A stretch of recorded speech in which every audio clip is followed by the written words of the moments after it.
Essa aula, pessoal, eu vou colocá-la no YouTube, tá bom? Para ajudá-los nessa matéria, tá? Então vamos lá. No finalzinho da aula eu vou falar da procuração, ok? Então aqui, nessa nossa, que eu passei essa apostila para vocês, tá? Eu vou adiantar um pouquinho, porque a gente foi até que ponto na última aula? Sua apresentação. Oi? Só a sua apresentação. Não chegamos Não, lá a em gente iniciar a não precisa matéria. fazer a comparação. Não, só a procuração. Show de bola. Beleza. No finalzinho, eu fiz um slide da procuração. Isso. Com cada tópico que a gente vai tirar as dúvidas. Aí eu vou recolher. Tá bom? Agora a gente vai começar a trabalhar a petição inicial. Tá? Como eu disse para vocês, pessoal, é a peça mais importante do processo. Tá? Claro, o autor é a principal peça. Mas o processo, ele se desenvolve em função da petição inicial. O réu vai apresentar a contestação à petição inicial. Certo? Nós vamos ter a produção de provas onde o autor visa, por exemplo, prova testemunhal, prova pericial, a prova documental que ele produziu junto com a petição inicial, para justamente provar as suas alegações. Contestação apresenta provas, o juiz depois vai realizar a última parte, isso de uma forma muito simplificada, a audiência de instrução e julgamento, onde será colhido o depoimento das partes e a oitiva das testemunhas, e depois o juiz vai sentenciar. O juiz vai julgar procedente ou improcedente o pedido que você vai aprender a fazer aqui. Vai julgar procedente ou improcedente o pedido formulado na petição inicial. Então veja a importância de você fazer uma boa petição inicial. Aliás, uma boa petição inicial não é suficiente. Você tem que fazer uma excelente petição inicial. Mas veja, pessoal, tudo que você faz com relação à petição inicial ou contestação, a gente não pode esquecer do artigo 373 do CPC. Alguém abre aí o CPC 373? Leia o caput para mim, por favor. O ônus da prova é aqui. O primeiro inciso. Ao autor, contra o fato constitutivo do seu direito. Pessoal, se o autor alega, ele tem que provar. Então veja, não adianta você fazer a melhor petição inicial, super bem estruturada, citando o direito, citando jurisprudência, super bem elaborada, se você não consegue provar nada do que você alegou. Se você tem um ônus probatório, você não pode esquecer, ou você não pode abrir mão de cumprir esse ônus. Porque se você não provar o que você alega, eu estou falando do autor, você perde a ação. Simples assim. Tá certo? Então veja, aliado a essa petição inicial bem elaborada, que a petição inicial é a última coisa que você vai fazer. Primeiro, você vai conversar com o seu cliente, ou no nosso caso, nós vamos analisar o problema ou enunciado. Vamos entender o enunciado. Vamos identificar o direito material. Pessoal, é muito comum, né, os clientes chegarem no escritório, doutor, doutora, eu tenho o direito? Essa pergunta que inicialmente parece ser muito singela, muito simples ou inocente, onde é que está no Código Civil que eu tenho direito à indenização? Onde é que está no Código Civil que eu tenho direito a ser integrado na diretora? Onde é que está no Código Civil que eu tenho direito a rescindir o contrato porque o outro contratante descumpriu uma cláusula? Então, o ponto essencial, a coisa mais importante, ou o início de tudo, é o direito material. Tá certo?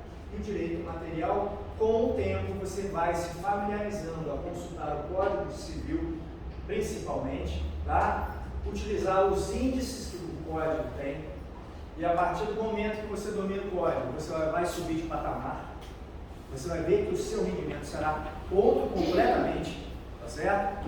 Porque eu, quando vou comprar um código, e eu compro o código seco, eu prefiro o código seco, eu dou uma atenção muito grande aos índices. Pessoal, porque você imagina, o Código de Processo Civil, o Código Civil, mais de 1000 artigos. Você vai ficar olhando do primeiro ao milésimo para achar alguma coisa? Não. Você tem o quê? Se valer dos índices. Tá bom? Só vamos fazer uma brincadeira aqui. Código Civil. Quem trouxe o Código Civil. Vamos abrir o índice remissivo, alfabético remissivo. Normalmente está após o último artigo do Código Civil. Ainda mais no Valinecon, né? Os índices estão, esse índice alfabético remissivo está após o último artigo do Código Civil. Vou fazer só uma perguntinha. Alguém bate no seu carro, te causa um prejuízo material. Você tem um prazo para buscar em juízo a indenização desse dano material. Pergunta, qual é o prazo? É um prazo que você tem que respeitar. Porque se você não ajuizar a ação dentro deste prazo, extrapolar esse prazo, eu vou ter a prescrição. Então você vai lá no índice alfabético remissivo do Código Civil e procura prescrição, prazos prescricionais. Até a... Como é que foi a sua consulta? Prescrição. Tá? Então, olha só, pessoal, os prazos prescricionais do Código Civil, eles são apresentados no artigo 205, que é a regra geral, 10 anos, e eu tenho 206, que fala no parágrafo 1º, 2º, 3º, 4º e 5º, 1, 2, 3, 4 e 5 anos. Acha para mim, no 206, qual é o prazo que você tem para buscar uma reparação civil? Porque se passar esse prazo, prescrição, que você perde o processo. Você perde, tá? O seu processo é fulminado. Qual é o artigo? Não, mas só o caput, parágrafo 3º. Lê para mim. O caput, parágrafo e o inciso, direto. Prescreve em 3 anos a pretensão de reparação civil. Pessoal, qualquer indenização, 3 anos. Se alguém bate no meu carro hoje, eu tenho até, no máximo, 3 anos para ajuizar uma ação de indenização. Se eu deixar passar um dia, a prescrição está caracterizada. Pessoal, vamos lá. Quando o juiz verifica, ou quando o réu indica assim, juiz, o autor deixou passar o prazo, ele tinha 3 anos, propôs a ação com 3 anos e um dia, 3 anos e um mês, não importa, passou de 3 anos. Ó, está caracterizada a prescrição. Quando o juiz reconhece a prescrição, o que ele faz com o processo? Com ou sem resolução de mérito? Com ou sem? Perguntinha. Prescrição e decadência são matérias para vocês alegarem nas preliminares ou no mérito? Preliminares? Todo mundo aí? Sim ou não? Sim. Então vamos lá. As preliminares, elas estão no artigo 337. Vê se você acha prescrição e decadência. Se você não achar, é porque não tem. Tá aí? Ele pode beneficiar e mudar o pagamento. Não, 337 do Código do Processo Civil. As preliminares estão no Código do Processo Civil. Tá lá? Não, mas tem? Tem ou não tem? Quem achar, já está aprovado, não precisa mais voltar nesse semestre. Se você achar a prescrição de decadência no artigo 337, eu vou querer esse código para mim. Tem ou não tem? Não tem. Pessoal, se não está no 337, não é preliminar. Aí você vai me falar o seguinte, opa, ainda não estou satisfeito.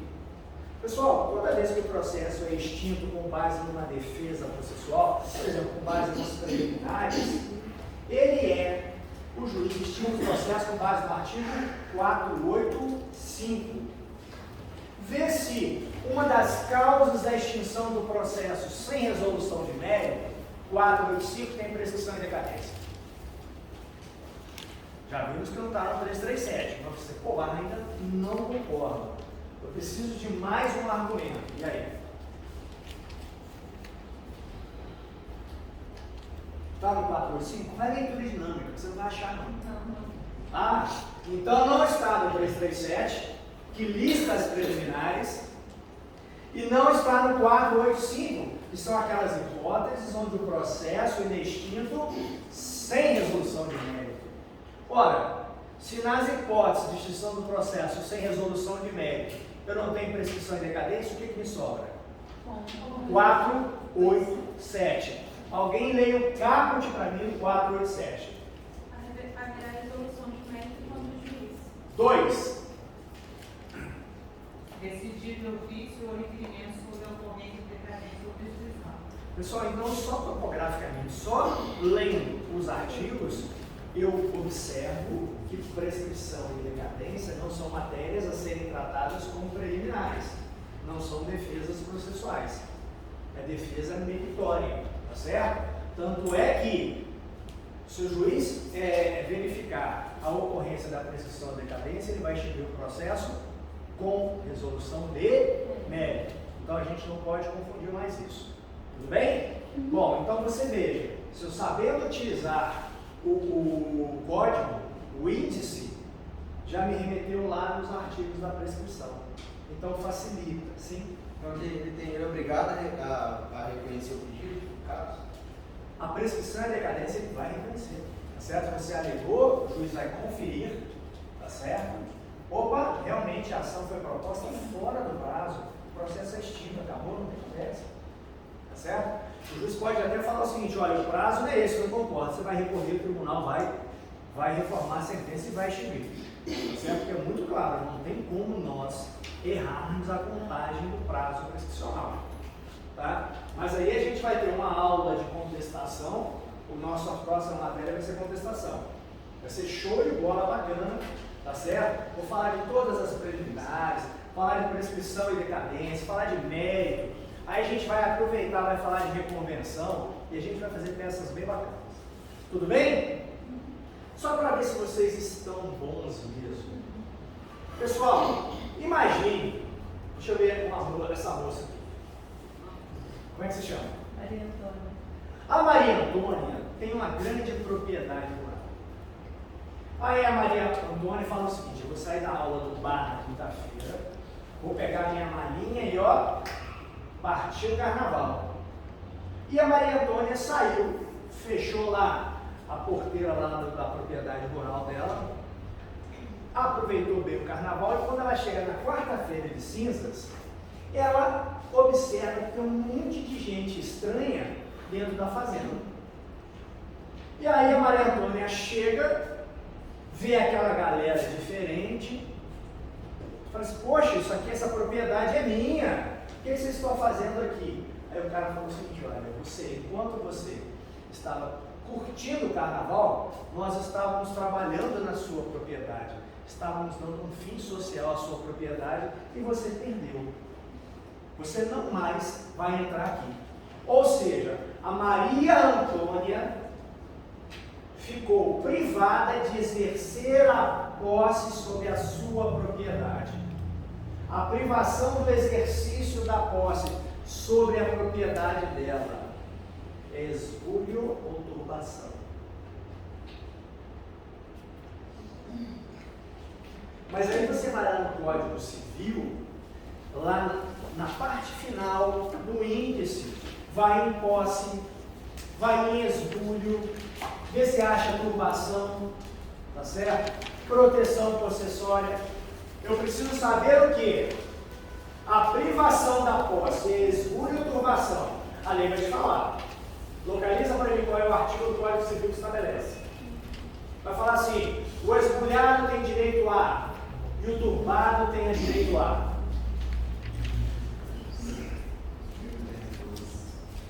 Oi? 1202? O que fala? Lê para mim, por favor. Peraí que eu vou contar. Está lá, que eu me sinto. Quem achou, pessoal, pode ler. Gente, por isso que é importante você trazer o código, para você manusear, para você se familiarizar. Tá vendo? Porque não adianta você consultar no celular, no notebook, você precisa saber mexer no código, porque na prova, com cursos públicos, você não vai usar. Imagina que você vai preparar uma petição, vai fazer análise do caso, acaba a energia elétrica, acaba a bateria, você tem carregador. Aí você fala, olha, cliente, né? Nós tínhamos marcado uma consulta, mas como acabou a energia elétrica, eu não sou ninguém sem o notebook. E eu também estou sem carregador, eu não consigo acessar a internet. Então, o senhor volte um outro dia. Fica bonito isso? Não. Então, pessoal, vamos lá. E aí? O possuidor pode intentar a ação de esbulho ou a de indenização contra o terceiro que recebeu a coisa esbulhada sabendo Tá, mas ainda não é esse, Maria Antônia. É o que fala assim, o possuidor terá... Oi? Como é que você chama? Maria, como é que foi o seu critério de consulta? Só para a gente compartilhar com os colegas. Não, eu fui em 5. Aí te ligou para quê? 1210 e 1212. Ah, tá. Mas o que você consultou lá no Eu consultei esbulho? Pessoal, então olha só. A Maria foi lá no índice e consultou o quê? Esbulho. Jogou lá no 1210. Lê para mim o 1210. o possuidor tem direito a ser mantido na posse em caso de turbação. Só um momentinho. Se eu tenho direito de ser mantido é porque eu não perdi. Tá certo? Turbação.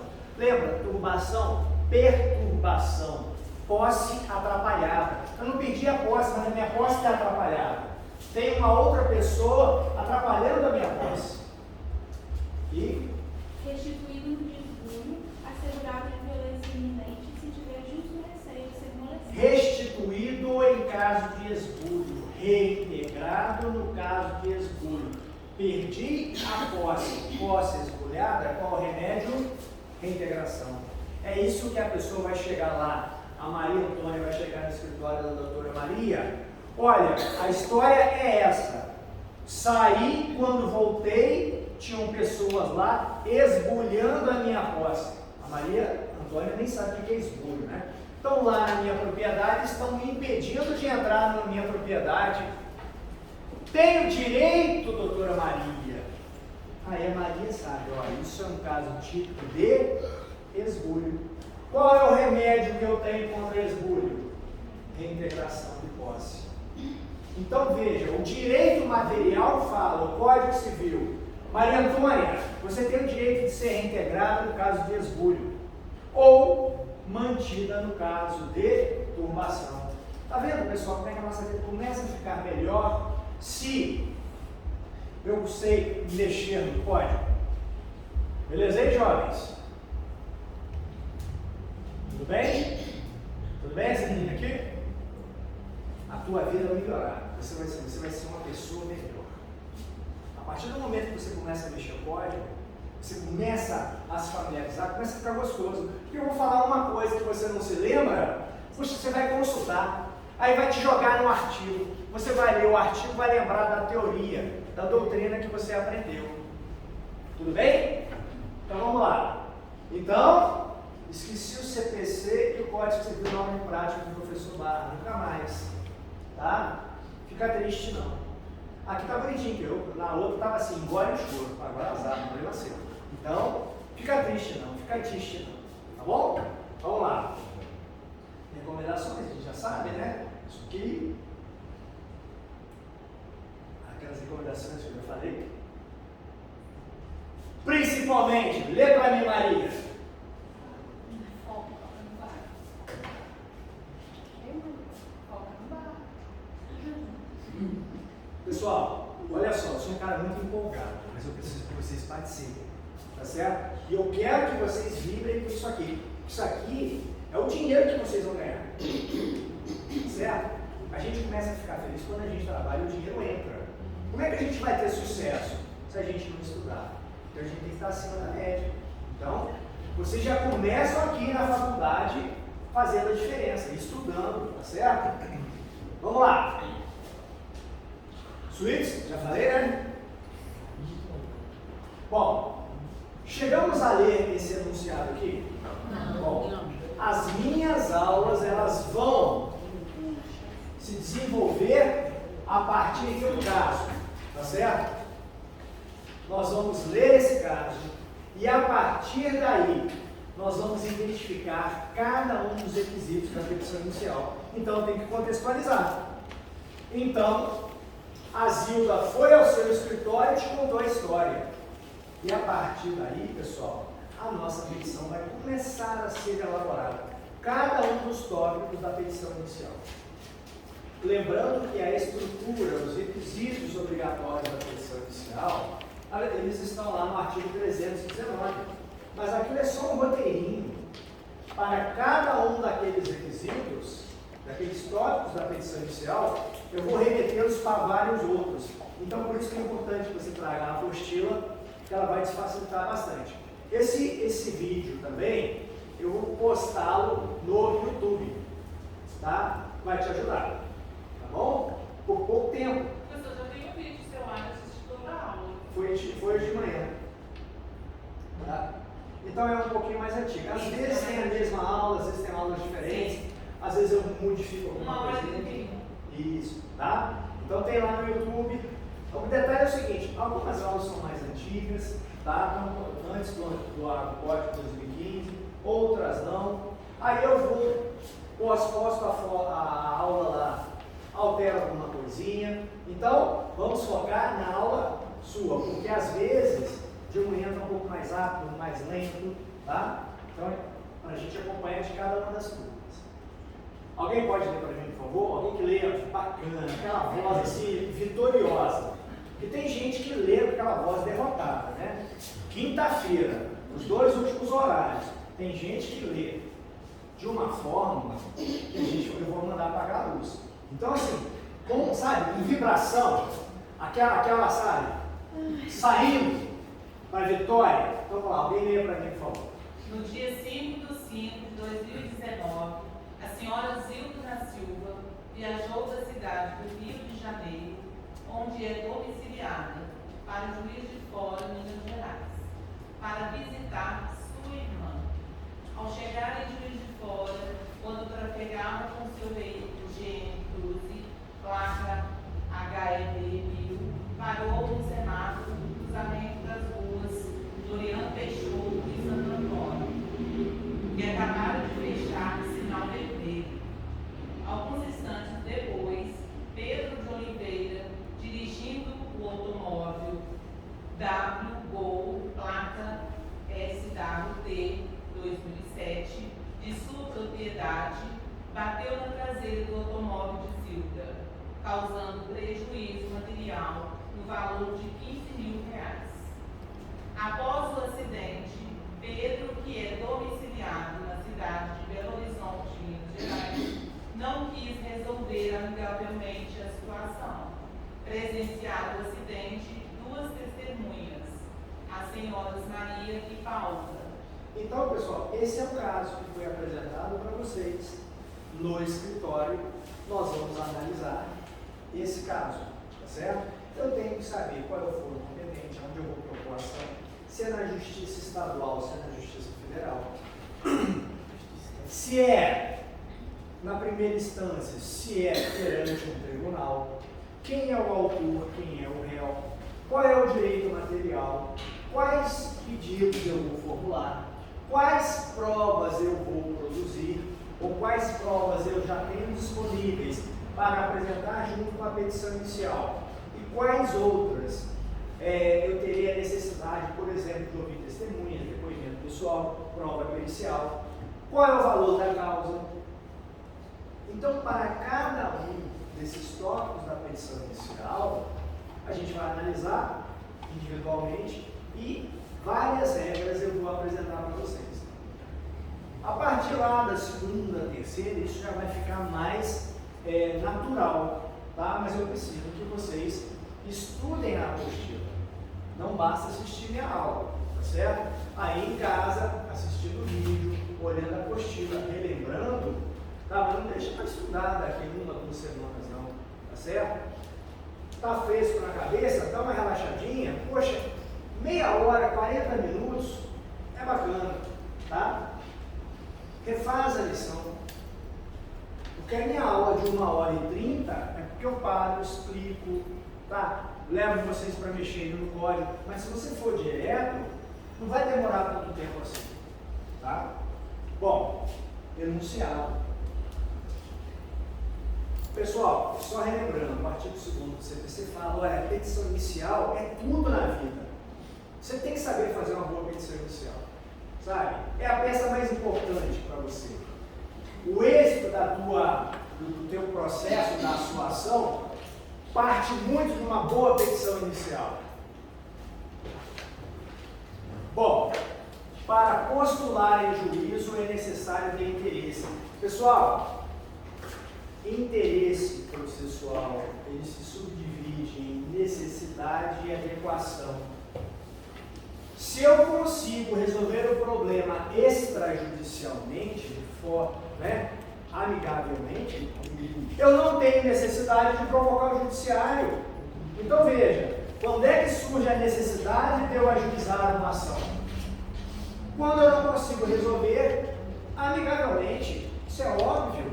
Então, olha lá, tem interesse processual para ajuizar uma ação que não consegue resolver isso de forma extrajudicial. Há a necessidade de provocar o judiciário para você receber o seu bem da vida, a sua indenização, a internação, o medicamento, a reintegração, tá certo?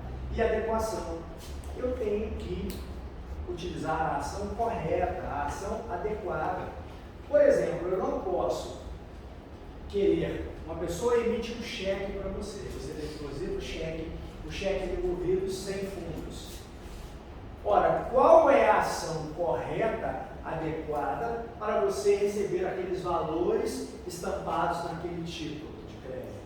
Ação de execução. Se você impetrar um mandado de segurança, alegando que tem direito líquido e certo a receber aquele dinheiro, falta interesse processual na modalidade adequação, o processo será extinto. Então perceba, pessoal, interesse processual, necessidade, adequação. Tá bom? Bom, a petição que nós vamos estudar está prevista no artigo 319, procedimento comum, e essas lições que eu vou passar para vocês, vocês vão utilizá-las em todas as áreas do direito, menos processo penal. Tá? Eu quero fazer uma petição inicial envolvendo algum tema do direito constitucional, administrativo, tributário, contratos, famílias, é tudo aqui, cara. Processo de trabalho é aqui também. Apesar de eu ter da reclamação trabalhista estar disciplinada no artigo 840 da CLT, eu vou utilizar o artigo 319 também junto, tá certo? Mas na prática trabalhista, se eu tiver com vocês, eu vou falar isso. Bom, vou pedir a vocês nossa primeira observação, trocar o 7 pelo 5. Por quê? Ninguém coloca o valor da causa no meio da petição inicial. O valor da causa é o último tópico da nossa petição inicial, tá certo? Então, você faz só uma setinha aqui. O 7 vira 5 e o 5 vira 7. Lembra da nossa primeira aula? Petição inicial. Eu vou contar uma história. Vou contar uma história para alguém. Esse alguém, pessoal, é o endereçamento da minha petição inicial. E é esse endereçamento da minha petição inicial que eu quero passar algumas dicas para vocês. Com o tempo, isso vai ficar muito tranquilo, muito natural, tá? Vamos lá. A estrutura da nossa petição inicial. Pessoal, naquele caso que eu apresentei para vocês, a gente vai fazendo por exclusão. O caso que, em análise, ele é de competência originária do tribunal ou não? Então, veja, os tribunais eles têm duas principais competências. A que a gente mais se recorda e vem à nossa mente é a competência recursal. Ou seja, é aquela competência de apreciar os recursos que vêm da instância inferior. Competência recursal. Mas os tribunais, eles também têm uma competência originária. O que é isso? Algumas ações, por exemplo, ação rescisória, ela começa no tribunal, daí a competência originária, se origina lá no tribunal. Então, eu trouxe para vocês aqui o STF, STJ, os tribunais regionais federais. A competência desses tribunais, ela está na Constituição. Então, não queira decorar, saiba aonde procurar. Tá? Então, artigo 102 fala da competência do Supremo Tribunal Federal, mas contextualizando, o que nos interessa é o primeiro inciso aqui. Sempre o primeiro inciso da competência de todos os tribunais traz isso aqui: processar e julgar originalmente. Quando você lê essa palavrinha aqui, originalmente, é porque aquela ação ela vai começar direto no tribunal. Imagine que você queira impetrar um mandado de segurança contra o ato do presidente da República. Você não vai impetrar esse mandado de segurança perante uma vara federal, juiz de fora. Você vai impetrá-lo perante o Supremo Tribunal Federal, competência originária. Então, quando eu estiver analisando um caso, vem cá, será que eu vou propor, ou vou iniciar no tribunal ou na primeira instância? Então, aquele nosso caso do acidente de trânsito, por óbvio, não é da competência originária de nenhum tribunal. E aqui, pessoal, só voltando aqui, olha lá, a competência do STJ, 105.1, competência originária, Tribunais Regionais Federais, 108.1, competência originária. Depois, com calma, vocês abram a Constituição e leiam.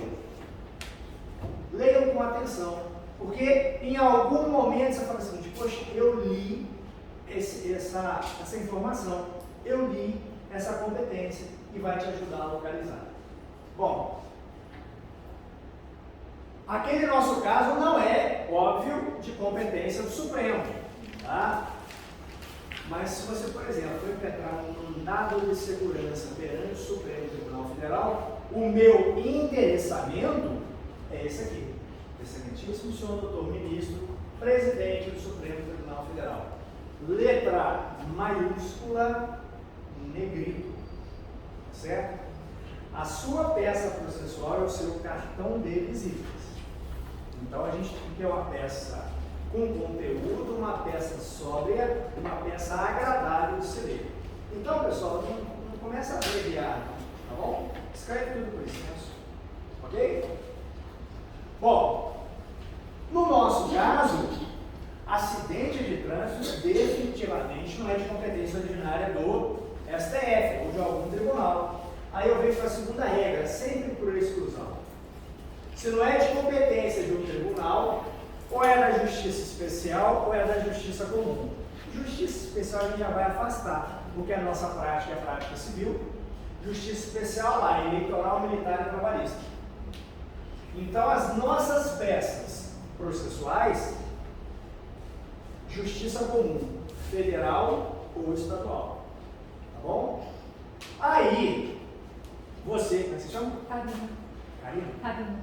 A Karina vai falar o barra, mas onde é que estão aquelas causas ou aquelas matérias afetas da Justiça Federal? Você me perguntar isso? Sim. Olha que pergunta incrível da Karina. Eu falei: Karina, está no artigo 109. Olha lá, pessoal, aos juízes. Juiz fica na primeira instância ou fica no tribunal? Primeira instância.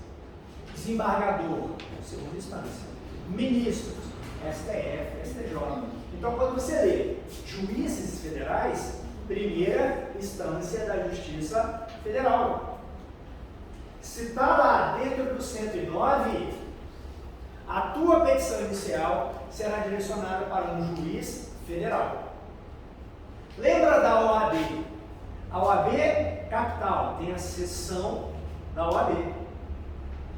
Nas cidades, subseções, é a mesma coisa da Justiça Federal, tá?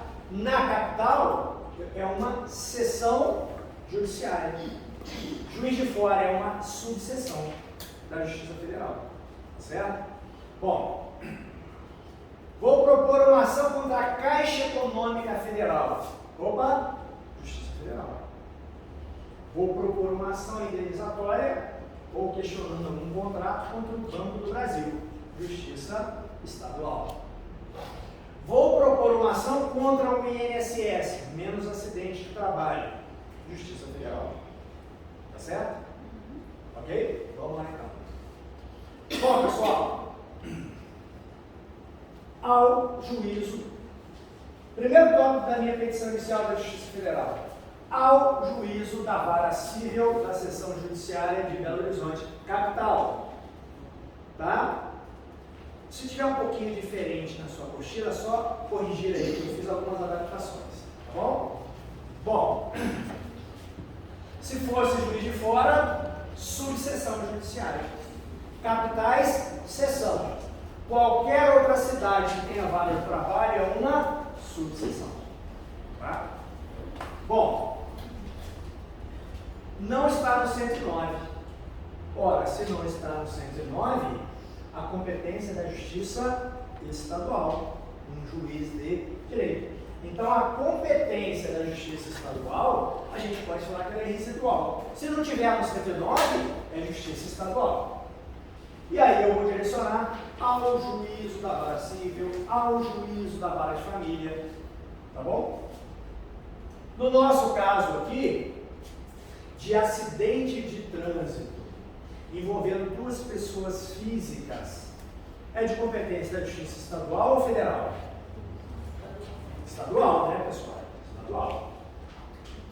Bom, agora começa a ficar interessante, porque eu já sei que aquele acidente de trânsito é da competência da Justiça Estadual. Então vamos lá, voltando aqui.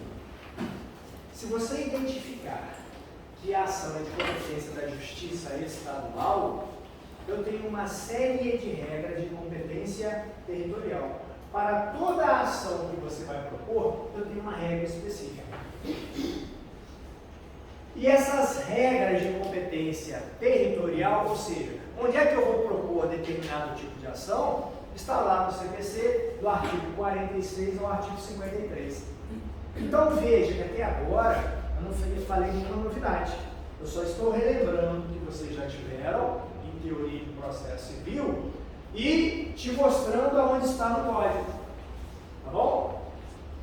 Bom.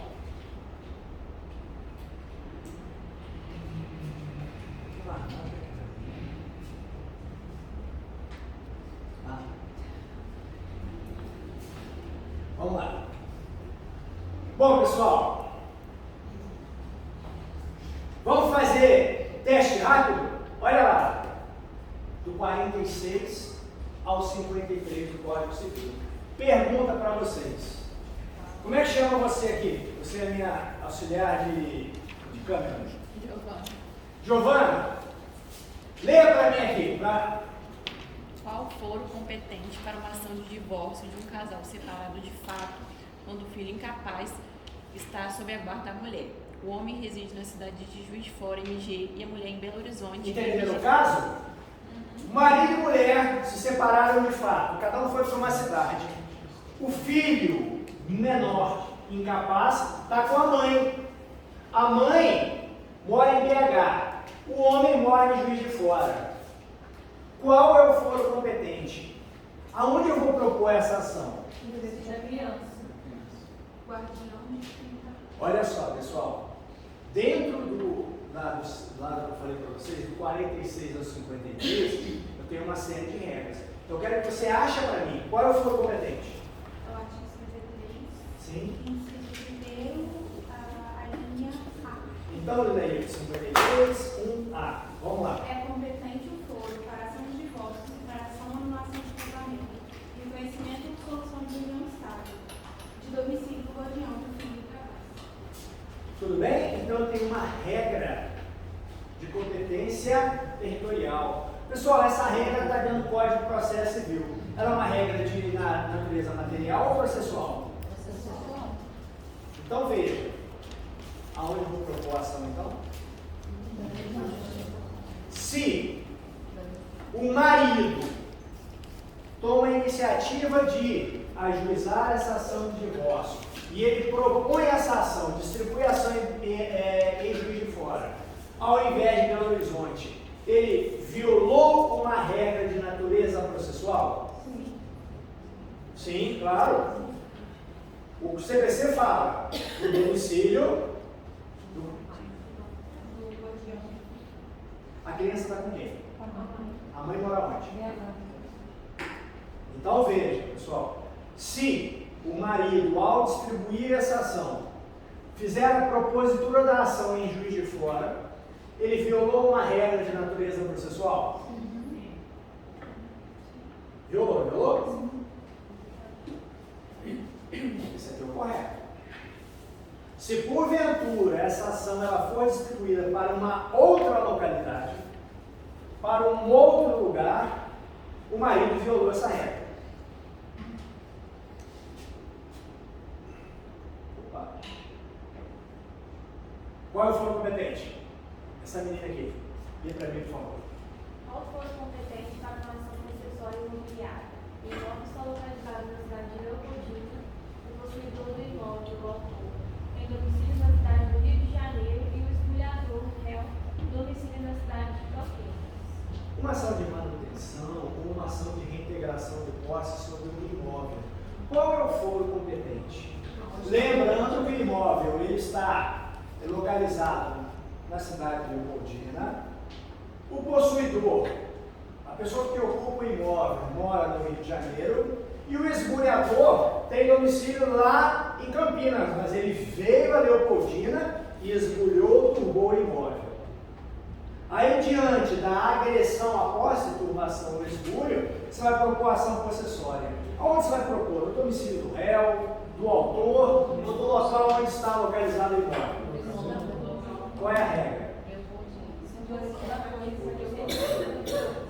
Qual é a regra? Lê qual é o artigo. Artigo 47. Para ações fundadas no direito real sobre imóveis, é competente o foro em situação gratuita. Se fosse direito, repete para mim. Para ações fundadas em direito real. Nas ações fundadas em direito real. A ação possessória não é fundada em direito real.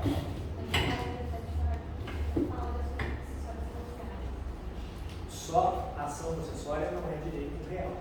Será que eu tenho um parágrafo dentro do 47 particularizando ou falando especificamente das ações processórias imobiliárias? A ação processual imobiliária será proposta no foro de situação da coisa que existe a competência absoluta. Tudo bem? Então, pessoal, não vamos nos prender ao caput. Tá? E o detalhe, eu tenho normas de competência territorial de caráter geral, genérico, tá certo? E tem leis específicas, regras específicas. Vamos atentar para isso. Alguém pode ler o artigo 46 para mim? A ação fundada em direito pessoal ou em direito real sobre bens móveis será proposta em regra no foro do princípio do réu. Regra geral. Agora, dependendo da situação, eu tenho uma regra específica para essa situação. Aí eu vou aplicá-la. Agora, se você faz uma consulta de uma determinada situação e eu não tenho uma regra específica, artigo 46. Tá bom? Bom, então aqui nós localizamos, olha lá. A ação possessória imobiliária será proposta no foro de domicílio de situação da coisa. Foro de situação da coisa. Então, percebeu? Para cada tipo de ação existe uma regra e essa regra deve ser observada.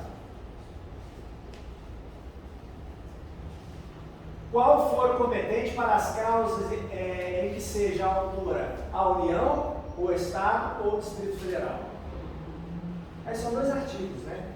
Fala da União e a outro artigo fala do Estado e do Distrito Federal. Que é a mesma, né? Eles falam a mesma coisa. Alguém leu o 51 para mim? É competente o foro de domicílio do réu para as causas em que seja autora a União. E é o mesmo texto do 52. Lê o 52 para mim. É competente o foro de domicílio do réu para as causas em que seja autor o Estado ou o Distrito Então, repetindo, para cada tipo de ação, eu tenho uma regra de competência territorial a ser aplicada. Tá? Bom, dica de ouro. Como vocês estão aqui, isso não está na apostila. Dica de ouro não está na apostila. Né? Então, eu vou brindá-los com essa dica de ouro. Certo? Maria Antônia, por favor, leia com emoção esse slide. A inobservância de uma regra processual na elaboração da petição original, um erro preliminar prevista no artigo 337 do CPC. Pessoal, estamos falando das regras de competência territorial. É uma regra processual. Se o autor viola essa regra de competência territorial, se ele propõe essa ação numa localidade diversa da regra processual, surge uma preliminar. Aí eu te falo, quem sabe peticionar sabe contestar, porque se eu sei propor um determinado tipo de ação, eu sei qual foi o competente. Na hora que eu for contestar, eu vou conferir. Ora, se eu tivesse sido o advogado do autor, eu teria proposto a ação nessa localidade e não na que o autor propôs. Então, pessoal, violei uma regra processual para elaborar a petição inicial, surge uma preliminar. Bom,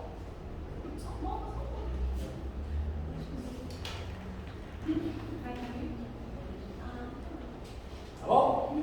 Vamos lá. Qual foro competente para uma ação de alimentos?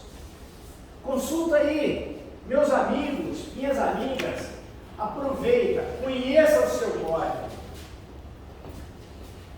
Está lá entre o 46 e o 53. Olha lá, o filho menor reside em Matias Barbosa e o pai na cidade de Ubá. Nesse caso, o autor vai ser o filho. Claro, representado pela mãe, né?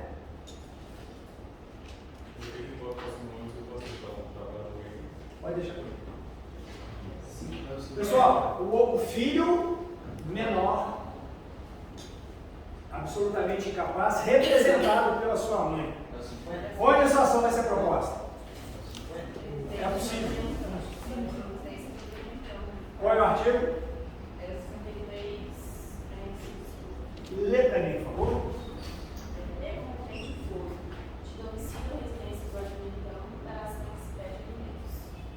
Ele está pedindo alimentos, mas também serve para aquela ação de oferecimento de alimentos. Meu pai toma a iniciativa, né?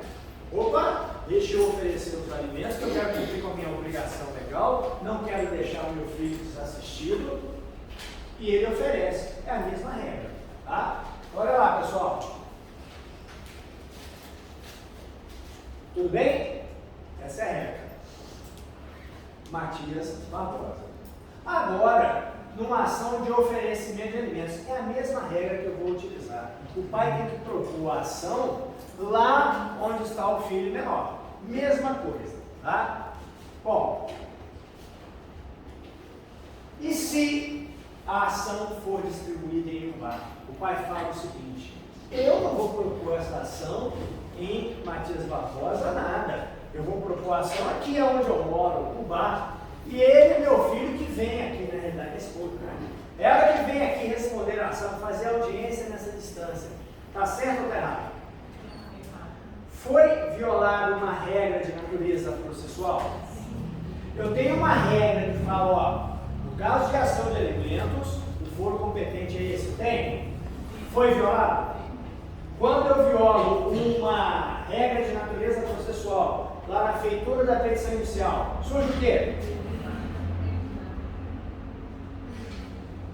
Isso, preliminar. Erro preliminar. Isso aqui é antecipação da nossa apostilinha de contestação. Olha lá, pessoal. O pai oferecendo alimentos tinha que distribuir a ação lá no domicílio e residência do alimentando do filhinho. Só que ele não fez. Ele propôs a ação numa outra cidade. O que o filho vai alegar em preliminar na contestação dele? Incompetência absoluta ou relativa? Absoluta ou relativa? Quando, olha só, dica, tá certo? Olha só, pessoal, eu estou sendo atécnico, tá? Só dando macete, só para você entender. Olha só, quando o autor erra de justiça, incompetência absoluta. Errou de justiça, incompetência absoluta. Qual é a justiça competente para reconhecer vínculo empregatício? Justiça do? Imagine que o empregado é juiz em uma ação contra a empresa para a qual ele trabalhou, buscando reconhecimento de vínculo. Só que ele o faz na Justiça Estadual. A Justiça Estadual tem competência para apreciar essa matéria? Eu estou diante da incompetência absoluta. Incompetência relativa. Ele acertou a justiça, mas errou o local. Aquele nosso acidente de trânsito ali vai ser proposto na Justiça Estadual, não vai? Justiça Estadual é tudo uma coisa só. Minas Gerais, Rio, São Paulo, não importa. Acertou a justiça, mas errou a localidade, eu estou diante da incompetência relativa. Qual é a diferença, pessoal? Que na incompetência absoluta, você não precisa provocar o juiz. Ele, de ofício, ele vai se manifestar sobre a incompetência absoluta. Fala, opa, ô meu amigo, o autor, eu não tenho competência para apreciar reconhecimento de empregatício. Remeto os autos para a Justiça do Trabalho. Já na incompetência relativa, pessoal, o juiz ele lê a petição inicial, puxa vida, o autor propôs a ação de forma equivocada. Ele tinha que ter proposto a ação lá no domicílio do alimentando, só que ele tem que ficar quieto. Na incompetência relativa, o réu tem que provocar. Porque se o réu não provocar, o que acontece? Prorrogação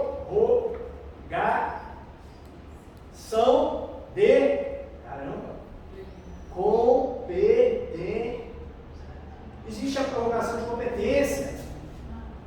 Então, na incompetência relativa, aquele juiz que inicialmente era incompetente passa a ser competente caso o réu não alegue em contestação. Mas veja, pode ser até uma estratégia do réu. Imagine que mesmo tendo sido violada uma regra de competência territorial, para o réu seja mais interessante responder naquela cidade. Pode acontecer, pode ser uma questão de estratégia também. O cara, poxa, eu tinha que ter proposto ação de juiz de fora. Poxa, mas em Ubá eu tenho facilidade de provas. É melhor para mim, então eu vou ficar quieto. Vou ficar quieto, prorroga-se a competência, tá bom?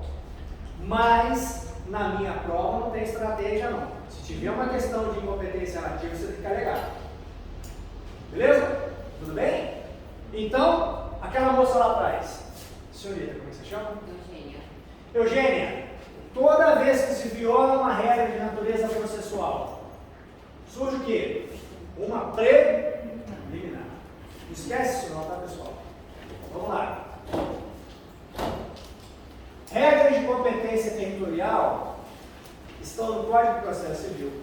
Se for relação de consumo, está no Código de Defesa do Consumidor. Se for relação locatícia, está na Lei 8.245 de 91. Tudo bem? A partir do 46, eu coloquei todas as regrinhas para vocês. Leiam e entendam essas regras. Eu não quero que vocês as decorem, mas eu preciso que vocês leiam com atenção, as entendam, porque eu posso dar um caso, opa, inventário, o que é que eu vou propor ação? Ah, o último domicílio do falecido, mas eu tenho algumas situações particulares nisso aqui. E aí vai, pessoal, várias regras do CPC.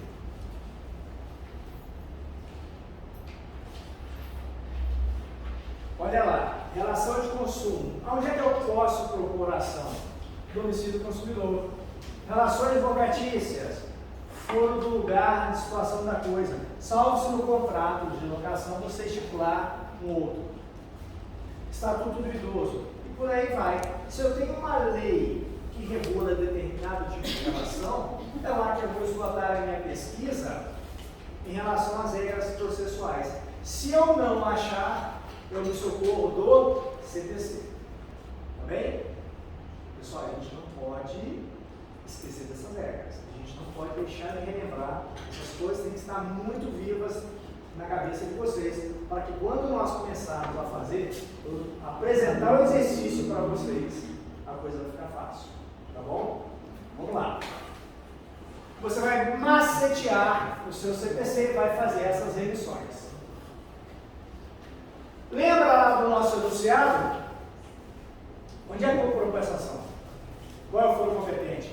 Acidente de trânsito, e desse acidente de trânsito houve prejuízo material. Onde é que vai ser proposta a ação?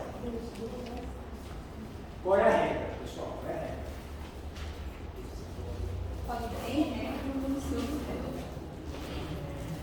Quando não tem regra, no domicílio réu. Mas tem regra. Qual é o artigo? Então leia para mim, por favor, o artigo 53 e o inciso.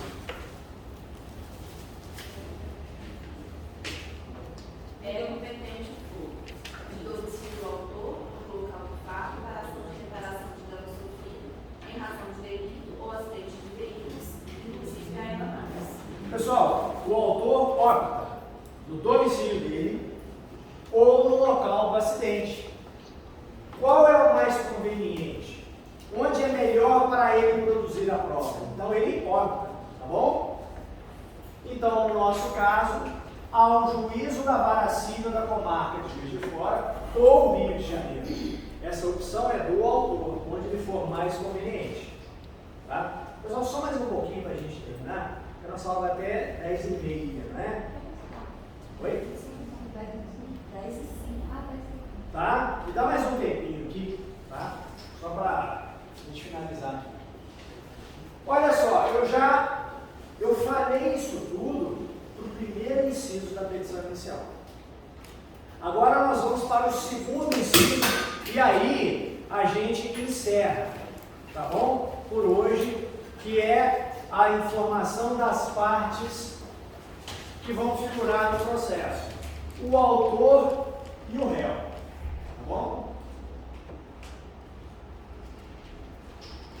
Olha lá, para postular em juízo é necessário ter interesse e especificamente aqui, legitimidade. Legitimidade ativa. Quem pode ser o autor? Legitimidade passiva. Contra quem o autor vai propor a ação? Quem pode ser o réu? A regra é autor, titular do direito lesado ou ameaçado. Réu, quem lesa ou ameaça o direito do autor. Tudo bem? Olha só, pessoal. Só pode figurar no polo ativo o titular do direito lesado ou ameaçado. Se eu colocar alguma outra pessoa, eu estou violando uma regra de natureza processual? Sim. Se eu colocar alguém que não seja titular do direito lesado como o autor, estou violando uma regra de natureza processual? Toda vez que eu violo uma regra de natureza processual para a elaboração da petição inicial, surge o quê? Teve acidente de receita no caso da pessoa assistente. Não. A pergunta é, quando eu coloco uma pessoa de forma equivocada no polo ativo ou passivo, aqui, quem tem legitimidade ativa? Titular do direito lesado. Quem tem legitimidade passiva? Quem causou o dano? Quem praticou o ato ilícito? Se você colocar uma pessoa errada, ou no polo ativo, ou no polo passivo, que eu não tenho essas características que eu falei para vocês, eu estou violando uma regra de natureza processual? Surge uma preliminar. Qual preliminar que vocês identificam quando alguém que não é titular do direito está lá no polo ativo. Legitimidade passiva. Como é que chama a preliminar? Legitimidade passiva. Ilegitimidade ativa, eu estou falando do autor, que é a mesma coisa que a ausência de legitimidade ativa. E quando eu direciono a ação para uma pessoa que não praticou o ato ilícito contra o autor, eu botei uma pessoa de forma errada no polo passivo. Que preliminar é essa? Legitimidade passiva. Quando a pessoa não tem legitimidade, a pessoa é ilegítima. Ilegitimidade passiva ou ausência de legitimidade passiva. Então percebe, toda vez que eu violo uma regra de natureza processual na elaboração da minha petição inicial, você, ou quer dizer, no caso, o réu, surge para ele uma preliminar para ser alegado. Tudo bem? Ficou claro para vocês? Quem é o autor? É a parte que ajuiza a ação, é o titular do direito lesado. Quem é o réu? É quem responde à ação, polo passivo. É quem pratica o ato ilícito, que causa o dano ao autor. Tá? Bom, pessoal, aqui isso aí é até bem tranquilo, né? Você, por exemplo, eu tenho o Joãozinho, que é menor, absolutamente incapaz. Ele, ao ajuizar uma ação de alimentos, será Joãozinho, menor absolutamente capaz, representado por sua genitora, ou assistido se ele for relativamente incapaz. Tá bom? Bom, dica de ouro. Maria Antônia, mas fala assim, dica de ouro. Dica de ouro. A inobservância de uma regra processual na elaboração da petição origina um erro preliminar, previsto no artigo 337 do CPC. Pessoal, não esqueça isso. Essa é a dica de ouro que valeu. Eu, se eu fosse vocês, eu pegava essa frase aqui e mandava colocar numa camisa. Você vai fazer um bom sucesso no carnaval. Sério? A pessoa diz, poxa, como é que é?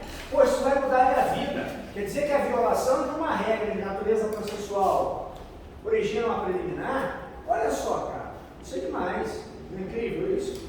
Então, olha só. Olha lá, para finalizar, João, locador, ele dá em locação um apartamento a Paulo, locatário. Paulo deixa de pagar os aluguéis. Quem tem legitimidade para propor uma ação de despejo contra Paulo? Quem é que está sendo lesado? Quem é que pode ser o autor? Alguma dúvida? Se alguma pessoa que não seja João figurar no polo ativo, tá certo? Só pode ser, no caso aqui é João, tá? Outra pessoa não tem legitimidade. Tá? Só pode ser Paulo no polo passivo. Tá? Então aqui, no polo ativo, só pode ser o locador, só pode ser o João. Tá bom? Mas se tem uma procuração, Não. A procuração só te habilita a representar a parte, mas continua sendo. Por exemplo, se eu te colocar numa procuração para me representar, vai continuar sendo o barra neste ato representado por sua advogada. Eu continuo sendo a parte. Você vai me representar. Vai ser barra representado por você. Tá? Tudo bem? Pessoal, aqui erro aqui, tá? Só pode ser o João, o locador. Tá certo? Se porventura alguém que não seja João figurar no polo ativo, tá certo? Tá errado, né? Que preliminar é essa? Olha lá, pessoal. Ausência de legitimidade ativa ou ilegitimidade ativa. Qual é, pessoal, quando eu alego uma preliminar, eu quero alguma coisa. Qual é o objetivo de falar, juiz? Essa pessoa, o autor, essa pessoa que propôs a ação, ela não tem legitimidade ativa, ela não pode ser a autora da ação. O que é o objetivo com isso, pessoal? Caveirinha. Cabelinha é a morte do processo, cabelinha é a extinção do processo. Localiza para mim lá no 485 a ausência de legitimidade como uma das causas de extinção do processo.